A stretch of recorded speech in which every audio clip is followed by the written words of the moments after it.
Welcome to Brothers King Talk, where we view eternity through the lens of art. My name is Samuel. And I'm Solly. And we are back tonight. Woo, woo, woo. Woo! I don't know. I got nothing. So let's just go ahead. We'll get started right off with the Billboard charts. They're finally changing somewhat. We still have Lauren Daigle at number 1 with You Say. All the World Says You Say. I don't know. I feel like there's supposed to be a joke there, but I don't know. And then number 2. So you say. So I say. Number 2 is still For King and Country. God only knows. God only knows when it's going to change. And then number 3 has changed. Finally. It's Elevation, isn't it? Elevation Worship. It's Resurrection. Resurrection. Which probably, seeing it was Good Friday, Easter Sunday, probably got played on the radio a whole lot. So, over the weekend. Yeah, which bumped it up. That makes sense. I honestly still don't get exactly how Billboard charts work.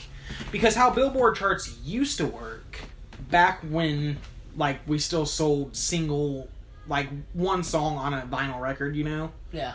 The little, I can't even think how many inches they were. They were really small, the little 12-inch records. Yeah. It used to be the radio stations would call their local record store, and they would ask how many units, which one did you move the most units of? Whichever one had sold the most, that was the number 1 song. So it got the number 1 spot, right? Gotcha. I have no idea how it actually works nowadays. If anyone out there in the beautiful land it's probably of the internet, it's probably whatever's played online the most. Maybe?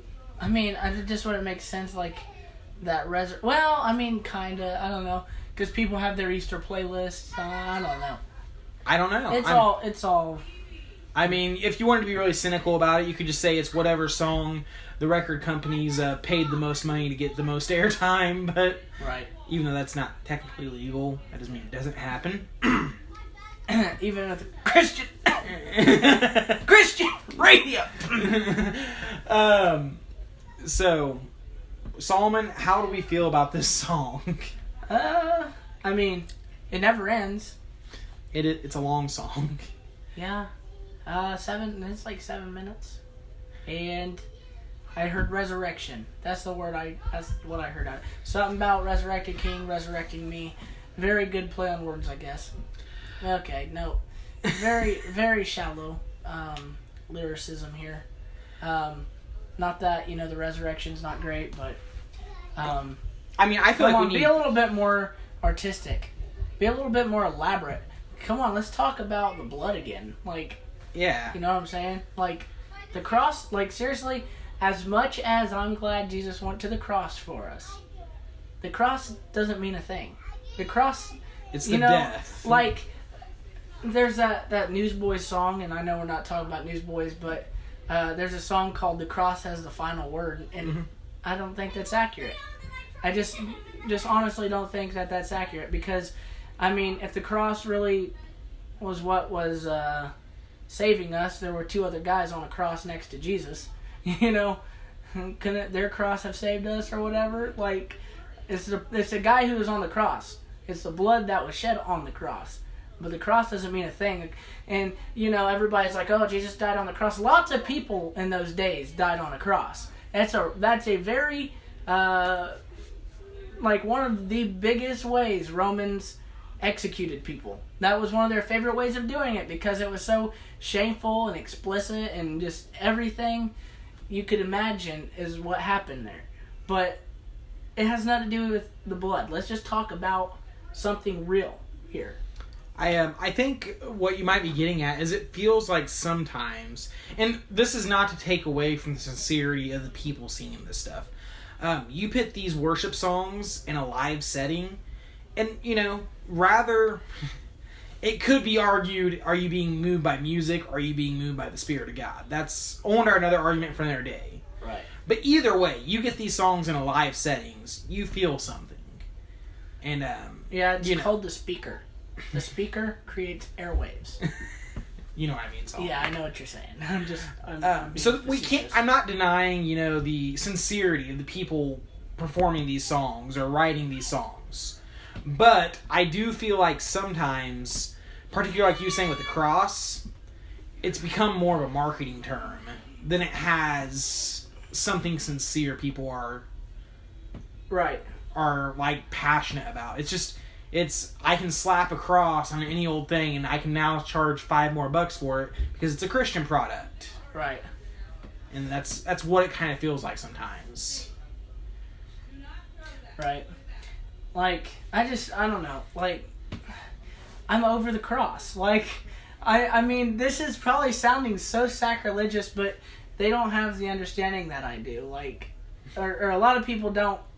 And I'm not saying they're stupid. I'm just saying a lot of people don't have the understanding that the cross had nothing to do with it. Mm-hmm. It wasn't because of the cross. They could have hung Jesus, and he would have still rose again. Yeah. I mean, it's not about what killed him. Yeah, it's just the it's fact about that why he decided to die. It's the fact that someone would die for everyone else, right, in someone else's place, and they had the power to overcome that death. Right. That's the true power of Easter. Like, yeah, and I'm just saying that people talk about, the power of the cross. What power of the cross? Like, the Bible even the Bible even says that Jesus could have called his angels down from heaven, wiped out the whole earth, and just stepped down off the cross. Mm-hmm. Like, there's no power in the cross whatsoever. I think when people say power in the cross, though, they mean the power in Jesus' death. It's a shorthand. Right. Rather or not, it's a very good shorthand, and particularly, if you weren't raised in American culture where the cross is such a Christian symbol. Let's say you're from another culture where the cross literally is just an instrument of death. It might be a bit disconcerting to be like, "What are you talking about? What?" Oh man, that just made me think. What do people like? What do the people from other countries, when they come visit us and we just have crosses on the back of our car or whatever, what do people really think about us? They're like, oh my God, these people they're bloodthirsty. I mean, also keep in mind, a lot of the cross symbolism did come from Europe. It's a European thing. So it isn't like it's unique to the United States. Right. But it is unique to people of of European descent, I would probably say. I mean, I don't know. I haven't studied a whole lot of other cultures. We are straying into territory of stuff I'm not familiar with. Right. I mean, obviously the cross is of European descent because Rome is part of Europe. Yeah. And that's their. Like I said, this is just turning into kind of an Easter talk, which is fine. I mean, okay. It's only the Tuesday after, but. I mean, I'm just saying. I don't know. Songs like that, yes. I mean, at least they were talking about the resurrection. So, yes, there's power in the resurrection. But the cross does not really faze me. Like, I'm sounding so much like a jerk right now. Like, what my little brother's just trying to say is it can come across sometimes when people just get fixated on what sounds like a marketing term, that it can come across that they're not sincere in their art. They're not sincere in their in what they're trying to write. That it can come across as a bit shallow. Right. Yeah. There we go. It's like, okay. I think I believe something about a cross. Yeah, that's exactly what I'm saying. What do you believe? Why do you believe that? Yeah, we don't know why we believe in the cross. Like, I'm not saying I don't believe in the cross. I do. I mean, if it wasn't for the cross, Jesus wouldn't have died. Blah blah blah. But let's get more creative with our worship music here. Well, here's my thing. Like I said, it works great in a live setting, but the moment you put a price tag on something, the moment people start getting paid for their music, it becomes art. Worship music isn't necessarily subjective. It's what you bring to worship God. Right. That's between you and God. People have nothing to do with that. Exactly. The moment you sell that song, though, the moment you make money off of it, it becomes art, and art is very subjective. meaning that you should be held to some sort of standard. You can't just have the cop-out of, oh, it's worship music to God, so it shouldn't matter what I write. Right. And, I mean, that's another thing is, like, I would have a problem, like, if I ever wrote a worship song, yeah, I'd put it out there. I'd, like, see if I could get it on the radio.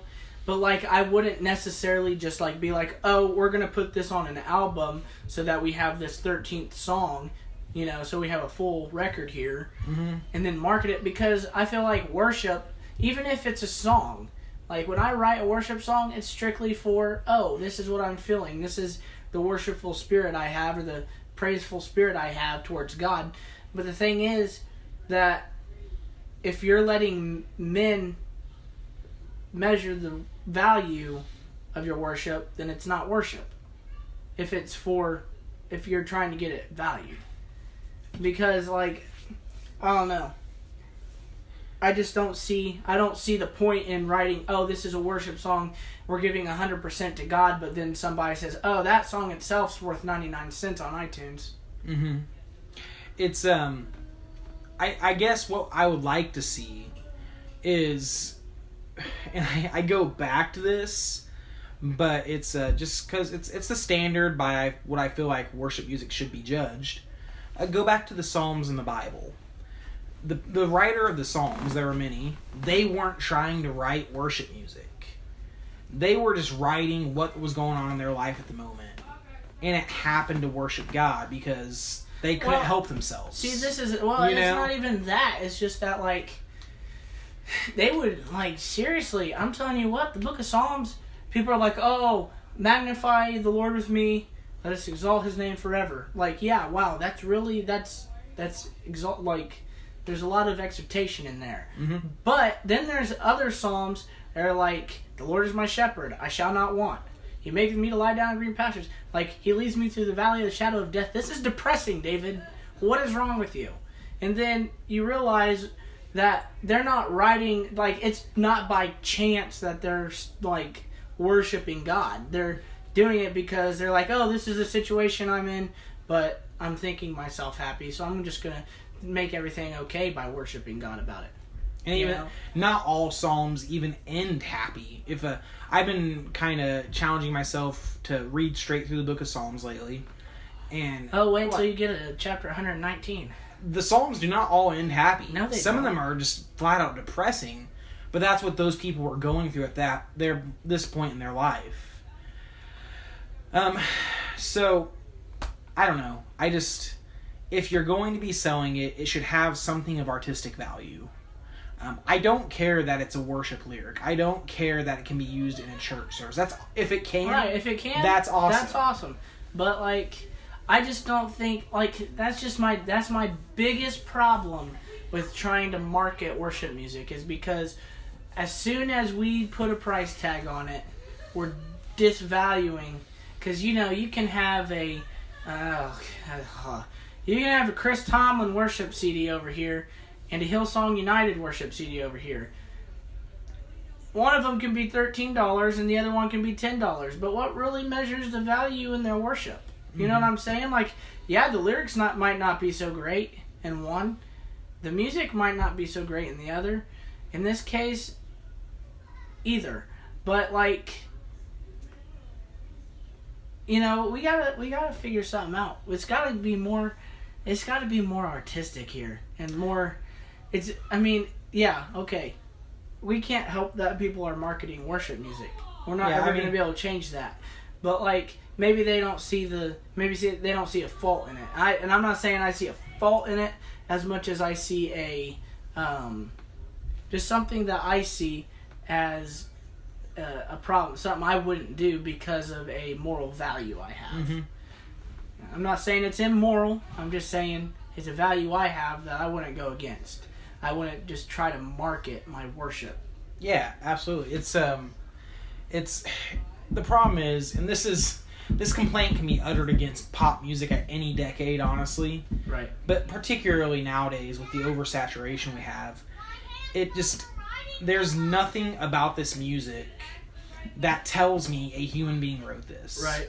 We literally have programs now. Artificial intelligence is advanced enough.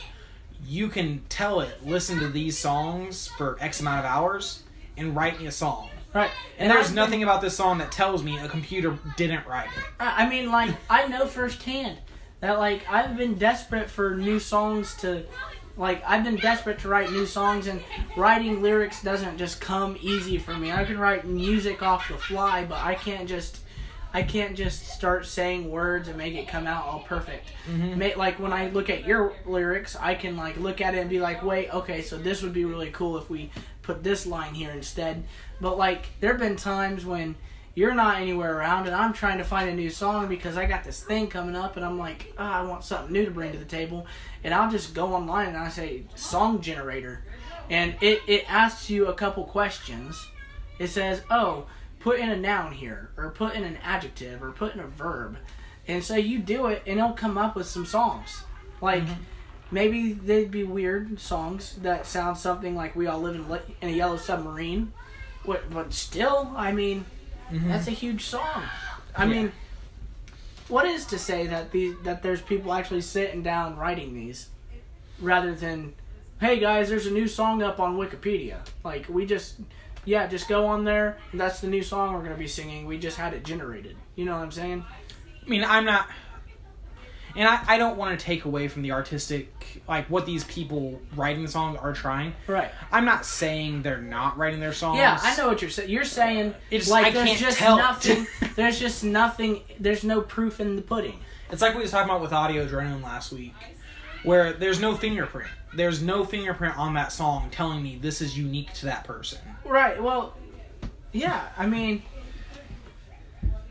you mean like when we were talking about Audio Adrenaline 4.0? Yeah. And how that band's not fingerprinted, like it has no identification with the original. Yeah, or just of themselves. They don't have any, yeah.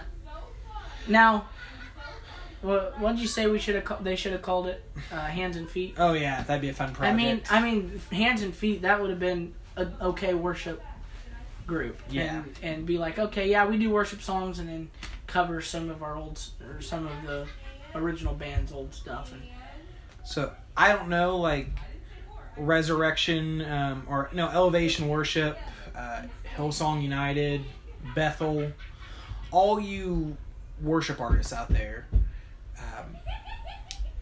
maybe stop trying to release an album every year with 13 new worship songs.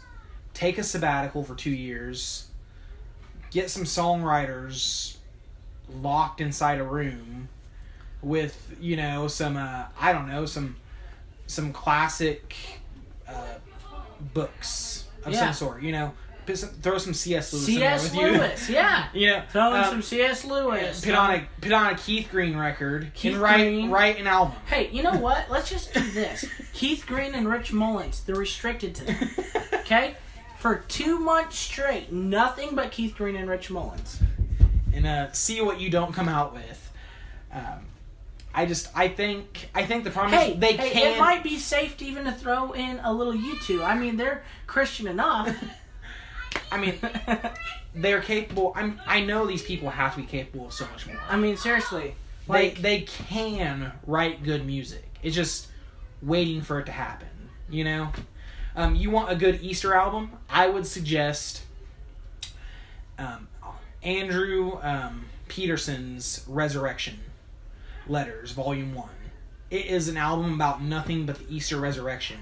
Huh. But it is brutal. Like, it is up close, and this is Easter, and it's rough, but here's the glory in it. Shoot, if you want a good Easter song, you could do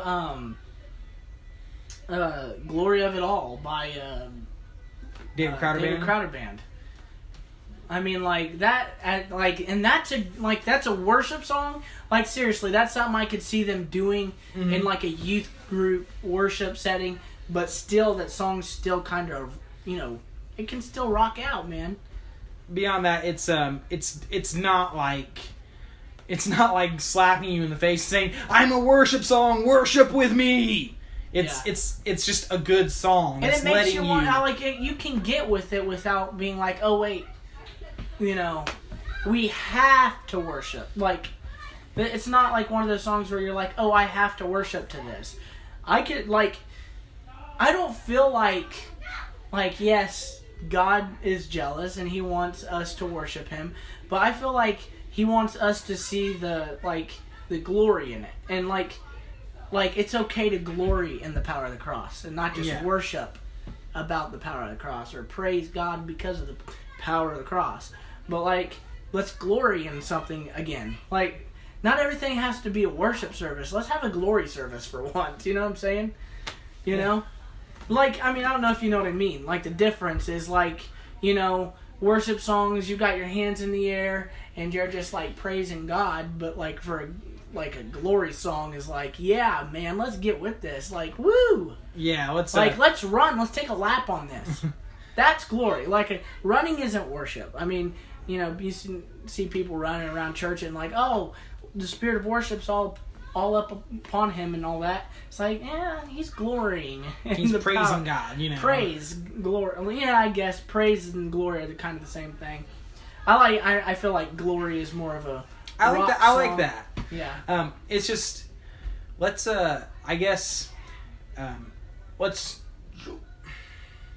and I promise we're going to shut up about this. We've been talking about it for 20 minutes now. Yeah. Don't get... Well, 21. So I guess your song shouldn't be... Why are we only trying to provoke one emotion in people with our worship music? Right. Every worship song is made to do two things. Make you lift your hands and make you cry. Right. Every time. Maybe jump a little bit. And I'm saying most mainstream. Pick any random mainstream worship song, that's what they're made to do. Yeah, I agree. I want one that lets me have different emotions. Are those bad emotions? No. There is a time and a place. I want a worship song that provokes thinking. Just straight up, being brutal and bluntly honest. I want a worship song that provokes thinking for once. That lyric was interesting. And you have to think about that lyric for a minute. You know? If I was to give a case in point, David Crowder Band's Holy Yours is a great example of... They use 3 different versions of the word holy. Yeah. And that's it's a very straightforward worship song. Yeah. But you have to at least pause for a second, I get it. Holy, holy, yours. I want to be WHOLE or OLLY. Yeah, OLLY. And then holy, holy, like you are. Yeah. You are holy. It's and then I want to be holy like you are. Yeah. It's that's just a case in point of how your lyrics can have a little bit of thought behind them. Because you could even take that line just 2 different ways. Mm-hmm. I want to be holy, HOLLY, like you are. I just want to be holy. I want all of me to be like you are, you know? Yeah. So, see, that provokes thinking. I like that. But when we're saying here, the resurrected king has resurrected me. It's ouch, my brain hurts so little. I haven't had to think at all today. You know? And I hope for anyone that ever listens to this, don't think we're sitting here and just bashing over every worship artist. For the guys and gals that get up every week and lead a worship service in church, I salute you. You're doing a hard thing. Yeah, you're doing a very hard thing. They're responsible for leading people into the presence of God. And yeah, I could see how it could be hard. It's okay, this song is simple enough, people can get with it. Mm-hmm. But just consider there are also people out there, and a lot of your young people are actually like us, where they're wanting something thought provoking. And okay, actually, I don't know how many people are like us and want that. We're weird, but we're weird, and we're the minority here. But just think about it, and I promise you that you will get attention, and you'll get people thinking, and then you'll get people in the worshipful spirit just by provoking them to thinking. about what they're worshiping about, you know? Yeah, absolutely. Like, not just necessarily the Sunday monotony, and we're just going to, okay, today's based on the cross, or today's based on, you know, I mean, like I said, I really wish more stuff would be based on the blood again, you know? Yeah, and we apologize. I'm sure you guys have probably heard all kinds of background noise. We're hanging out in a house with lots of little youngins, so they are making lots of noise in the hallway. Yep, siblings. Thank you for your patience. Have a gun, but you know, I'd get in trouble. He did not actually mean that, everyone. It was a joke. That was just a joke. Take a joke for once, people. You can laugh. Jeez. All right. Now, speaking of thought-provoking lyrics, Solomon. What's up? Whatever happened to Waverly? Oh, man. So much. Okay, Well, first off, everyone's probably going, who the heck is Waverly? Yeah. So, Waverly. Early 2000s alternative Christian rock band. One of the best. Right. Totally underrated. In fact, like you were saying earlier, they were actually on Mark Stewart's record label. Flicker. Post Audio Adrenaline, Mark Stewart. Mm-hmm. Yeah, so that's kind of cool. I mean, kind of leads us out of last week into this week. I know, right? They were on Audio Adrenaline's record label. And they just did not get the attention they deserved. I think maybe being on that record label hurt them a little bit. Yeah, because that record label didn't get the attention it deserved. Yeah, so it was just so small. If they had been like on Tooth and Nail, maybe, they might have had a better chance for success. So let's back up a little bit here. Waverly, a fun little band here from early 2000s. And they started out as, and this is embarrassing, the Freshman 15. Oh. Yeah, bit rough. And then they decided to change their name to Waverly. And I'm sure that's a reference to something because, oh my goodness, they changed their name. They released their first album on Flicker Records, Conquering the Fear of Flight. Yeah. And that's a phenomenal record. Oh, it's so good. But it's so dense. If you, dig through the lyrics in this album, you see, references. I know there's definitely, Narnia references, which I'm always a sucker for. Yeah. There's references to, old literature from, one of the songs is The Tale of the Dragon's Defeat. And then the next song after that is called The Defeat. Which is, referencing probably a lot of different stuff, but the most obvious reference is, Aragorn. no, I was going to say Satan is as a dragon, Oh, okay. In the book of Revelation. Right. Etc. But it's just packed so densely with all kinds of references, and there's violin interludes, and the lead singer, and help me out here, Saul, you might have to look up the lead singer's name real quick, but the lead singer actually wrote these violin interludes himself, because he wanted the album, and this is probably why I'm such a sucker for the album, but he wanted it to be a cinematic experience. So he specifically wrote those interludes in order to transition from one section of the album to the next, like you would in a movie. Dave Stovall. Dave Stovall, thank you. And Stovall. It's something. It's Stovall, so Stovall. And ironically enough, he was in the last iteration of Audio Adrenaline. Was he? Yeah, he was. What did he play? He was the piano player for the last iteration of Audio Adrenaline. That's interesting. Huh. Well, poor guy. Downgrade. Well, not really downgraded, but I mean, it would honestly. I wouldn't really care what genre. We could be doing polka punk, post rock, electronica, whatever the crap you want to call it. If Audio Adrenaline called me up and said, "Hey, we need a lineup and we really want you to come play guitar," I'd be like, "Yeah." Yeah, I mean, and they're like, "We can't really pay you." I'd be like, "So what?" I was in Audio Adrenaline. I wish he would have had an opportunity to probably write some of his own stuff in there. Yeah, because he's a very talented. songwriter. if maybe they would have let him write some stuff, and maybe Stellar Karts, Adam Agee. Adam Agee. Maybe if they could collaborate on lyrics, oh man, that would have been really good. Like they may have had a chance.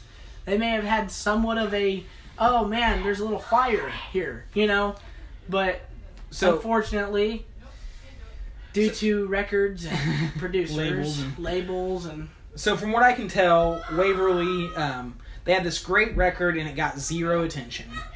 I think the biggest hit they had off of it was Praise and Adore.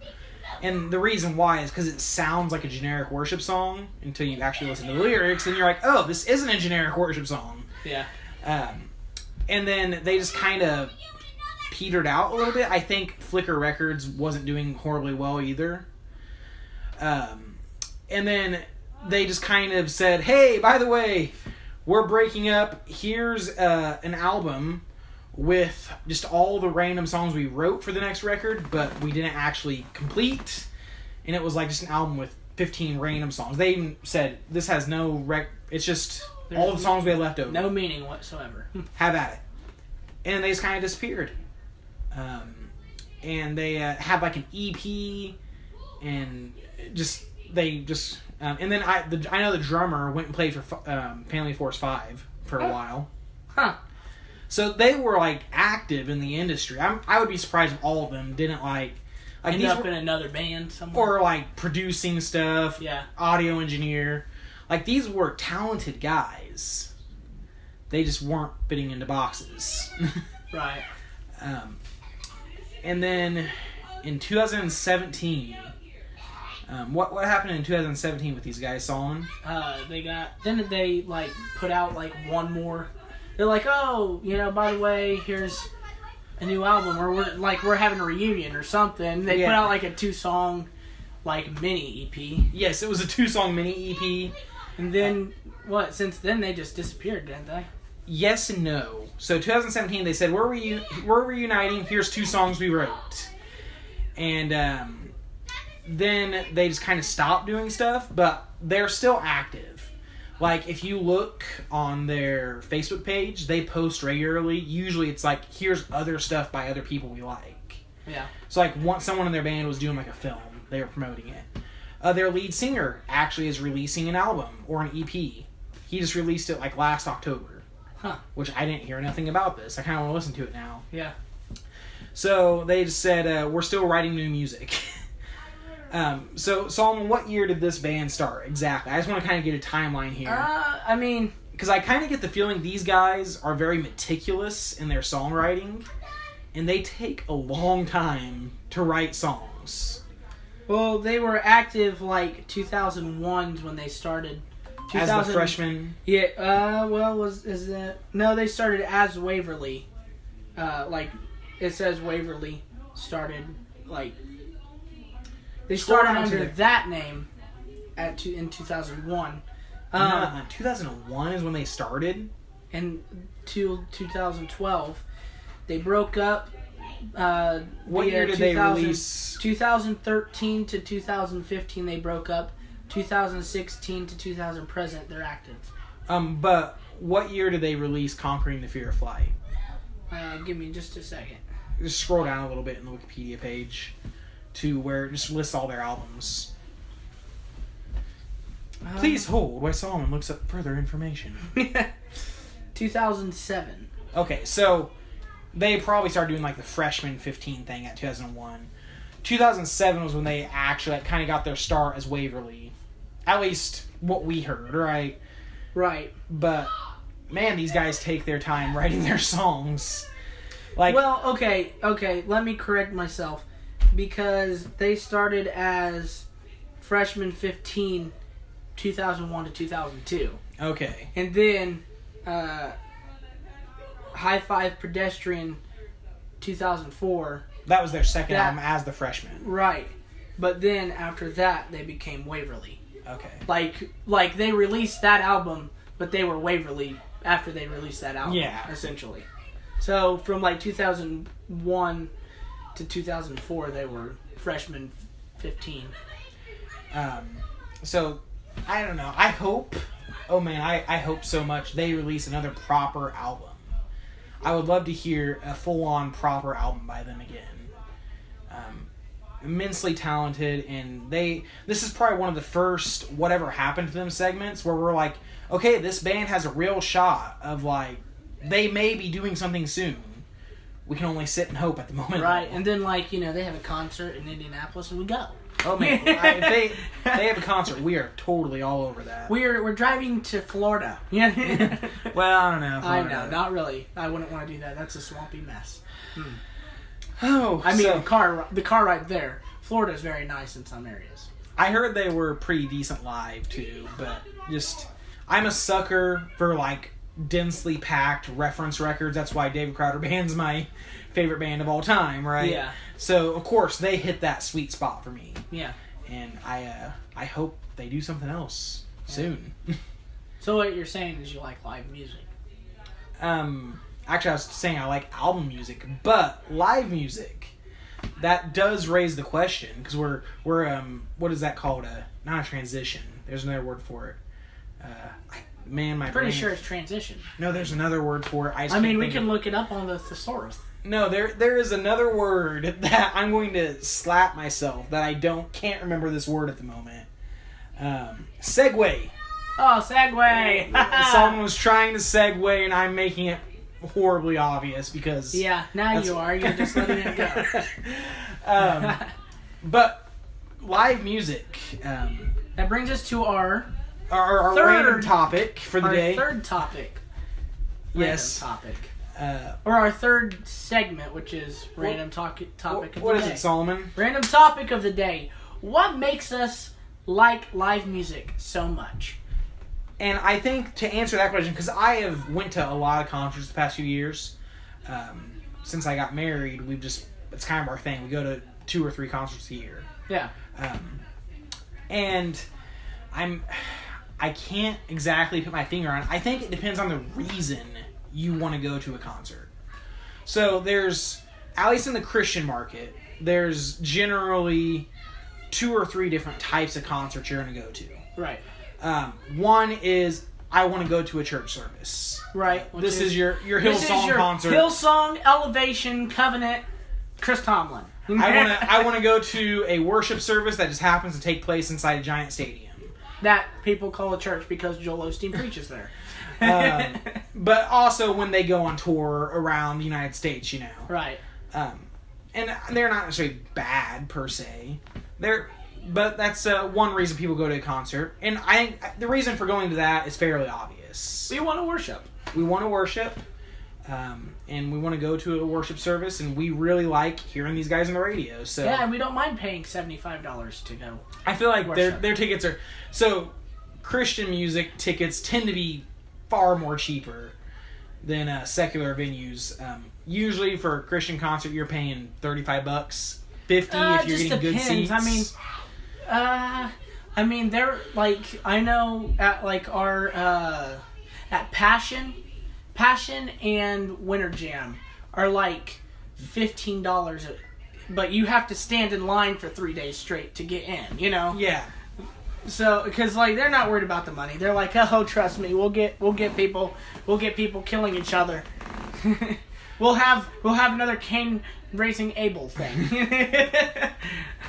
And then there's the second reason people go to concerts, which is... Or the second form of Christian concert. It's really... Well, it's not just Christian concert. I feel like this one's a bit more universal. And I don't get this one. It's probably because I like being by myself. That's why I never post actual videos of my face on this YouTube channel. I just talk with my voice, then I don't have to interact with people as much. Yeah, but as of this week, officially, our site will be up, and you will be able to meet us. Shameless plug. Wait till the end for further details. But the reason why a lot of people go to the concerts is the kind of community. Right. They like being with other people that like that music. Right. They like... for the people that like mosh pits, they like getting in there and moshing with people. Yeah, they like jumping up and down with their fans. That's something that's like fantastic. Like that was one of the things that really got me like excited. We went to that Switchfoot Reliant K concert in 2017. Uh-huh. Until I met this guy standing next to me. I was like, so yeah, dude, you like Switchfoot? Yeah, man, I can play all their songs. That's sweet. I play guitar. What do you play? Ukulele. It's like... That's kind of awesome. I mean, that's cool. I want to hear Meant to Live on a ukulele now. I mean, like, yeah, but like, anything else, bro? Like, can you play anything else? Even if it's the xylophone? Nope. Ukulele. Ukulele's awesome, man. He's a hippie. He was like, I mean, yeah, right on, man. Okay, cool. I mean, we got along the whole night. We were just sitting there, just, you know. And if I can be an old man here for a minute, please, people, for the sake of all that's great, put away your cell phones at the concert. Stop taking pictures and videos. Talk to the person next to you. Just go and enjoy the moment. Don't get caught up in taking a video of your favorite song. If you wait till the end of the tour, chances are the band will probably post a video themselves of them doing that song. Right. And it's going to be a whole lot better quality. It will not take up storage on your phone, and you get to know the guy next to you, or gal next to you, or whatever it is next to you. Yeah. Because there's so much hair covering its face, you don't know. It's a tragedy that really bugs me when I go to live concerts. I'm like, spit away those people. Okay, old man soapbox done. I'll step away. And I mean, I'm guilty. I took a live, or I mean, everybody had their flashlights on. Okay, that's one thing. And I just took a video of them playing Meant to Live. Mm-hmm. Or not Meant to Live. Dare You to Move. Yeah, and I was like, wait, I have to get this on video, obviously, because it was good. I liked it. I don't know. It's just, that's my old man soapbox. So that's reason number 2 people go to concerts. Right. And I'm sure there's other reasons for people. These are just the general reasons I'm familiar with. And there's reason number 3. This is the Samuel reason. I don't know how many people actually share this opinion. I go because I'm a nerd. And what I mean by that is I like to scope out the instruments they're playing, their pedal boards. I like to watch them play the parts. Right. Yeah. That part gets me. I'm like, yes, this is so cool to watch. This is the cheese right there. Yes, I like to I went and saw House of Heroes play their 10th anniversary for The End Is Not the End. Fantastic album, by the way. And they played it from front to back. But opening for them was John Rubin. And he only had one person playing backup for him. But just watching him rap, just watching him go with his flow and choose his words and get the crowd going, it was just interesting to see. And that's why I like concerts. Yeah, I mean the interaction, being able to interact, like visually interact with what you hear through a radio. And like, I mean, it's one thing, I know, Christian artists, they're not like as big of celebrities as, I mean, to us they're celebrities. To us they're these like, oh wow, he's so famous. Reminds me of the scene in I Can Only Imagine where he's geeking out over Amy Grant and Smitty. Yeah. Smitty! Wait, can I call you Smitty? Your friends call you Smitty. Can I call you Smitty? Yeah. Yeah, that's funny. I actually like that part too. Anyhow, and I liked how they had Michael W. Smith as like a real chill dude. And it was like, yeah, sure. It's like, because like we know he was like some pimped out druggie or something. Like he wasn't, but that's what he sounded like in the movie. He's like, yeah. Anyway, for all the Smitty fans out there, we're not saying Michael W. Smith ever partaked in drugs or pimpery. No, I was. Jeez. What's wrong with you people? You guys are too uptight. All right, continue. I love Michael W. Smith. I mean, he was the bad boy of Christian music for a long time. Resident bad boy Michael W. Smith with Place in This World. Yeah. Looking for a reason. All right, continue. Before I distracted you. Oh, man. You saying... But, like, I mean... It's one thing to be like, these lyrics inspire me, but to be able to like, look like right next to me, like, oh, there is the guy who wrote the words to that song that inspires me. Therefore, he inspires me, and he's standing right next to me. He may be sweatier than a pig, but like, yeah, like that's the cheese, man. Like that's what it is all about. When you go to a concert, that's my main thing. Is like I like to go to visually interact and actively interact. And, you know, show these people that are such an inspiration and a motivation that, hey, you're getting a reaction from us. Like, that's what it is. I mean, it's twofold here.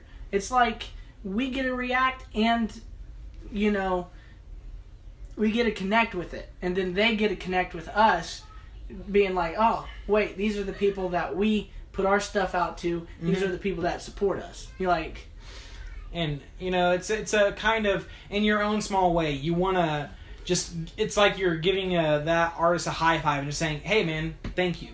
Right. Thank you, whoever is up there, you know, rather it's Lauren Daigle, John Foreman, Poor King Country, whoever, just, hey, thank you for doing what you're doing. Reinhardt. Yeah, thank you for doing what you're doing.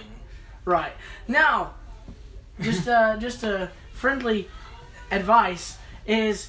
when you're at a concert, do not yell out to the group that you're seeing, we love you.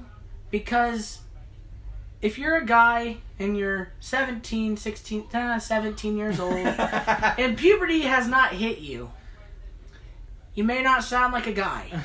And the band may yell out, we love you too, ma'am. Yeah, it sucks. But we're not saying that happened. No, it happened. It happened. It did. It doesn't make me change my mind about John. He's still the best looking blonde I know. Besides me. Second best. He's second best looking blonde I know. Well, guys, there we go. That's we have talked and talked. So now we want to hear from you guys. Again, please, guys, talk to us back. You can always contact us at brotherskingmedia@gmail.com. @gmail.com. And then yeah, it's changed from our Zoho. Yes, thankfully we updated it. Yeah, guys, we do not recommend Zoho. But for if you are an owner of Zoho, we recommend Zoho. I mean, it depends if you'll pay us, you know? Yeah, pay us, and we might recommend you. Do we have any other outlets to reach us out? You can reach us on Instagram, all lowercase, brotherskingmedia. And at Facebook, right now it is at Brother King Media, because I forgot to put the S on brothers. And that will be changing soon. So try Brother King Media, and if that don't work, it's changed to Brothers King Media. Again, that is BROTHERSKINGMEDIA. Brothers King Media. Thank you guys for your time, and keep being the glimpse of eternity. Right on.